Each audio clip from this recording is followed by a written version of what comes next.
ପିଲାଙ୍କ ଭବିଷ୍ୟତ ନିମନ୍ତେ ଘରର ଅଭିଭାବକ ଯଥାସମ୍ଭବ ପ୍ରୟାସ କରିବା ଦରକାର।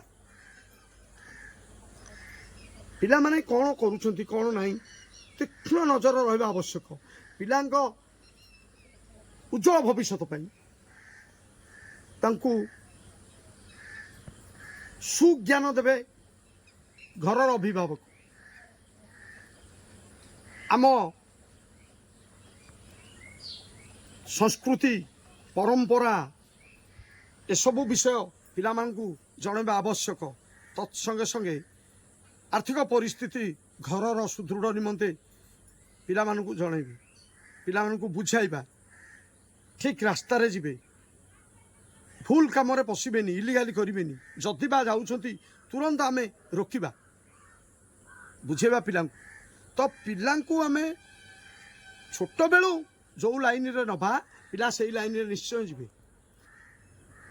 ଯୁବପିଢ଼ି ମନେ ରଖିବା ଦରକାର ଯେ ସେଇମାନେ ଘରର ମେରୁଦଣ୍ଡ। ଘରର ଆର୍ଥିକ ପରିସ୍ଥିତି କି ସୁଦୃଢ଼ କରିବା ପାଇଁ ଆପ୍ରାଣ ଚେଷ୍ଟା କରିବା ଦରକାର। ଯୁବକ ଯୁବତୀ ଆଜିର ସବୁ ପ୍ରକାର ବିଜେପି ଶାସନ ସମୟରେ ସବୁ ପ୍ରକାର ସୁବିଧା ବର୍ତ୍ତମାନ ହେଇଛି ଏବଂ ଆଗକୁ ମଧ୍ୟ ହେବ। ମୋଦିଜୀଙ୍କର ଲକ୍ଷ୍ୟ ଯୁବପିଢ଼ିଙ୍କର ଉନ୍ନତି, ମହିଳାମାନଙ୍କ ଉନ୍ନତି। ସଶକ୍ତ ମହିଳା, ସଶକ୍ତ ଯୁବପିଢ଼ି ନିମନ୍ତେ ମୋଦିଜୀ କାମ କରୁଛନ୍ତି। ସାରା ବିଶ୍ୱକୁ ଯାଉଛନ୍ତି, ସବୁ ଦେଶକୁ। ବିଶ୍ୱର ପ୍ରତ୍ୟେକ ଦେଶ ଛୋଟ ବଡ଼ ଯେତେ ଅଛି କେମିତି ଆମ ଦେଶ ସହିତ ବାଣିଜ୍ୟ କାରବାର ସୁଦୃଢ଼ ହେବ, ସବୁ କ୍ଷେତ୍ରରେ ଆର୍ଥିକ କ୍ଷେତ୍ରରେ କେମିତି ମଜବୁତ ହେବ। ତେଣୁ ଆମେ ଯୁବପିଢ଼ି, ଆଜିର ଯୁବପିଢ଼ି ଜାଣିବାକୁ ପଡ଼ିବ, ଚିନ୍ତା କରିବାକୁ ପଡ଼ିବ ଯେ ଆମେ ପାଠ ପଢ଼ିଛେ, ଏତେ ପରିଶ୍ରମ କରିଛେ, ଆମ ପାଠପଢ଼ା ଆମ ପରିଶ୍ରମକୁ ବୃଥା ଦେବାନି, ବୃଥା ହେବାକୁ ଦେବାନି। ବ୍ୟବସାୟ କରିବା, କ୍ରୀଡ଼ା କ୍ଷେତ୍ରରେ ଆଗକୁ ବଢ଼ିବା, ଗୀତ ନାଚ ଗୀତ କ୍ଷେତ୍ରରେ ଆଗକୁ ବଢ଼ିବା, ବ୍ୟବସାୟ କେମିତି ଆମେ କରିକି ଆଗକୁ ବଢ଼ିବା। ସବୁ ଆମ ପାଖରେ ସୁଯୋଗ ଅଛି, ରାସ୍ତାଘାଟ ସୁବିଧା ଅଛି, ଯାତାୟାତ ସୁବିଧା ଅଛି।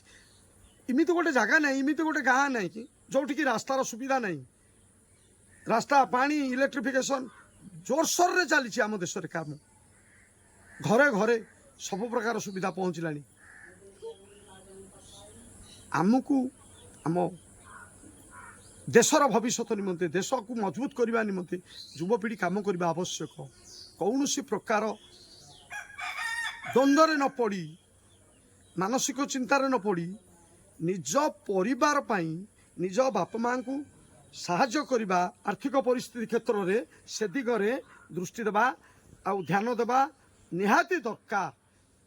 ଆଜିର ଯୁବପିଢ଼ିଙ୍କୁ ମୁଁ ଅନୁରୋଧ କରିବି, କୌଣସି ନା କୌଣସି ବ୍ୟବସାୟ କ୍ଷେତ୍ରରେ ପାଦ ଦିଅନ୍ତୁ, ଆଗକୁ ବଢ଼ନ୍ତୁ। ନମସ୍କାର।